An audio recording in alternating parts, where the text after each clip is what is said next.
Hi கள்ளிக்காட்டுக்குள் friends, அதுக்கு ஒரு ஹாப்பியான வணக்கத்தை சொல்லிக்கிறேன். மாடியில் நான் வளர்த்துட்ருக்கேன் மாதுளை மரத்தை பார்த்துட்ருக்கேங்க. பூக்கள் உதிராமல் பூக்கள் அப்படியே பிஞ்சுகளாக மாற என்ன பண்ணணும் அப்படின்னு நான் ஏற்கனவே ஒரு லாங் வீடியோ கொடுத்துருந்தேன். அதனுடைய ப்ரூஃப் தான் இது. அந்த பூக்கள் எல்லாமே வந்து பிஞ்சுகளாக மாறி நல்லா பெரிய சைஸ்க்கு வர ஆரம்பிச்சிட்டாங்க. ஸோ பிஞ்சுகள் வந்துட்டு நல்லா பெருசாகுது அப்படின்னு சொல்லிட்டு நம்ம அப்படியே விட்டுற முடியாது. அப்பப்போ நம்ம இதுக்கு வந்து பயிரூக்கிகள் அல்லது உயிர் உரம் கொடுத்துக்கிட்டே இருக்கணும். நான் வந்து பயிரூக்கி தான் தொடர்ந்து கொடுத்துக்கிட்டே இருக்கிறேன். இன்றைக்கி என்ன வீடியோ அப்படின்னா, சமையல் அறையில் வேஸ்ட் ஆகக்கூடிய எல்லாமே ஃபர்டிலைசர் தாங்க. நம்ம ஃபர்டிலைசர் அப்படின்னு சொல்லிட்டு தனியாக காசு கொடுத்து வாங்கணுங்கிற அவசியமே கிடையாது. நம்ம கிச்சனில் என்னென்ன காய்கறி கழிவுகள், அரிசி கழிவு எது வேஸ்ட்டானாலும் அதை நம்ம பயிரூக்கியாக மாற்றிட முடியும். இங்கே பாருங்கள், இந்த பெரிய க்ரோ பேக் அப்படிங்கிறனால இங்கே நான் ஒரு கம்போஸ்ட் பின் வந்து செட் பண்ணியிருக்கேன். காய்கறி கழிவுகள் இதில் போட்டு விட்ருக்கேன். இந்த மாதிரி காய்கறி கழிவுகள் மட்டும் போட்டு விட்டோம்னா அது வந்து மக்காது. அதை க்ளோஸ் பண்ணி நம்ம மண்ணும் போட்டு விட்டுறணும். ஸோ இந்த மாதிரி காய்கறி கழிவுகள் வேஸ்ட் ஆச்சு அப்படின்னா நீங்கள் கம்போஸ்ட்டாக மாற்றலாம். அது மட்டும் இல்லாமல் நம்ம ஜூஸ் எல்லாம் போடுறோம் பார்த்தீங்களா, வாங்க பார்க்கலாம்.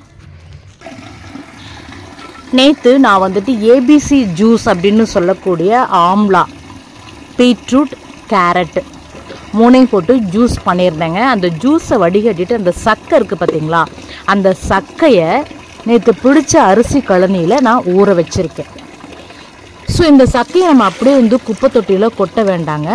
இது அப்படியே முதல் நாள் வந்துட்டு அரிசி கழனியில் ஊற வச்சிட்டிங்க அப்படின்னா இதுவுமே வந்து ஒரு சூப்பரான ஃபர்டிலைசர் தான். பீட்ரூட் வந்து ஒரு வளர்ச்சி ஊக்கி, நிறைய நியூட்ரியன்ஸ் வந்து இது இருக்கும். ஃபெர்மெண்டேஷன் ஆகிருக்கிறதுனால நுண்ணுயிர்களும் அதில் வந்து இருக்கும். ஸோ இந்த மாதிரி கிச்சனில் எதெல்லாம் வேஸ்ட் ஆகுதோ அது எல்லாமே உங்களுக்கு வந்து பயிரூக்கி தாங்க. இங்கே பாருங்கள், கிச்சனில் வேஸ்ட்டான புளிச்ச மோர்,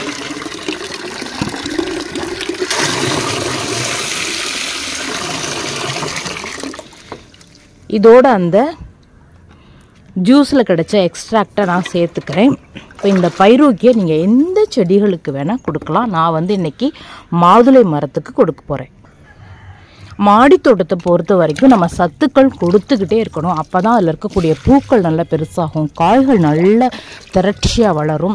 ஸோ இந்த மாதிரி சமையல் அறையில் வேஸ்ட் ஆகக்கூடிய எல்லாத்தையுமே நம்ம பயிரூக்கியாக மாற்றி வளர்ந்துட்டு இருக்கக்கூடிய, காய்ச்சிட்டு இருக்கக்கூடிய செடிகளுக்கு கொடுக்கலாம். இது வந்து அத்தி மரம் ஏற்கனவே காய்ச்சி ஓஞ்சி இப்போ 2வது கிளை எடுத்து இதுலேயும் நிறைய அத்திக்காய்கள் வச்சுருக்காங்க பாருங்கள்.